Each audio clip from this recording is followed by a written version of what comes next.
Tinapay mula sa langit. A daily morning devotion with CRC family.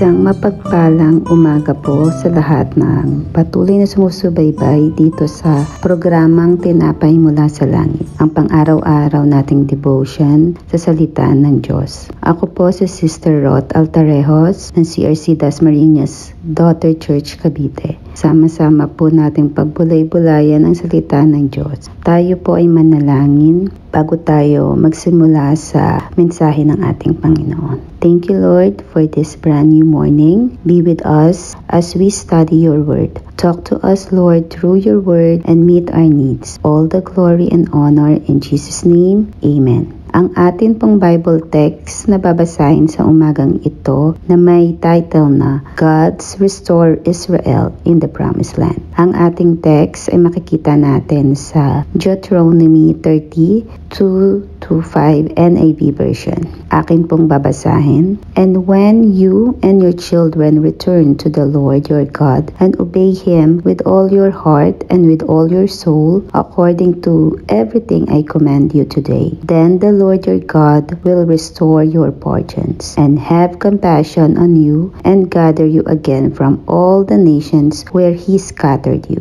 Even if you have been banished to the most distant land under the heaven, from there the Lord your God will gather you and bring you back. He will bring you to the land that belonged to your ancestors, and you will take possession of it. He will make you more prosperous and numerous than your ancestor. Pagpalain po tayo ng ating Panginoon sa pagbasa ng kanyang mga salita. Sa mensaheng ito ay mababasa natin ang isa sa mga final na message ni Moses sa mga Israelita bago sila tumungo sa lupang pangako. Dito ay binigyan diin niya ng importansya ang pagsunod at ang kakahinatnan nila kung pipiliin ang tumalikod sa ating Diyos. Dalawa lamang ang patutunguhan nito, sa walang hanggang buhay o sa kamatayan. Sa ating pagbubulay-bulay ng mensahe sa verse 2, God speaks the promise to restore Israel from exile at sila ay ibabalik sa kanilang lupang ipinangako ng ating Panginoon. Kaakibat nito ang verse 3 na may kondisyon na pagsunod at binigyan diin na kung saan ay lubos na kung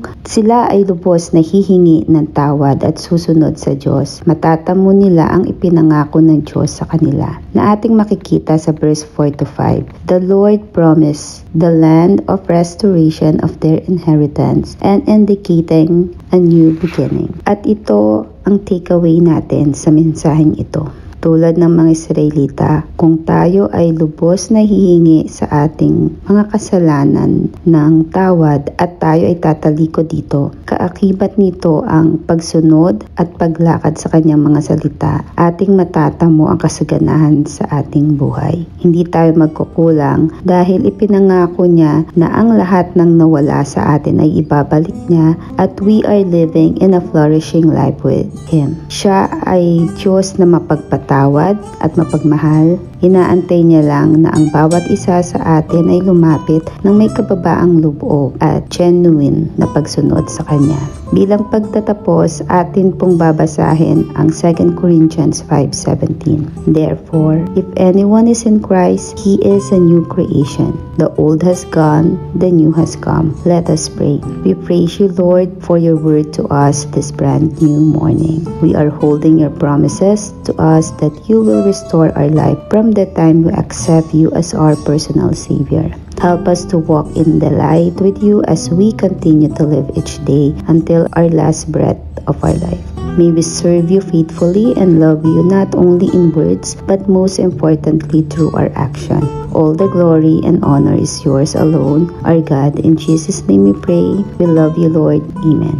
Marami pong salamat sa inyong pagsama dito sa programang Tinapay Mula sa Langit. Muli po ninyo kaming subaybayan bukas ng ganitong oras, 5:30 ng umaga para sa pang-araw-araw na pagninilay-nilay sa salita ng Diyos. Malaya po ninyong i-share ang video na ito upang mas marami pa ang maabot at mapagpala ng salita ng Panginoon. Muli, magandang umaga and God bless us all.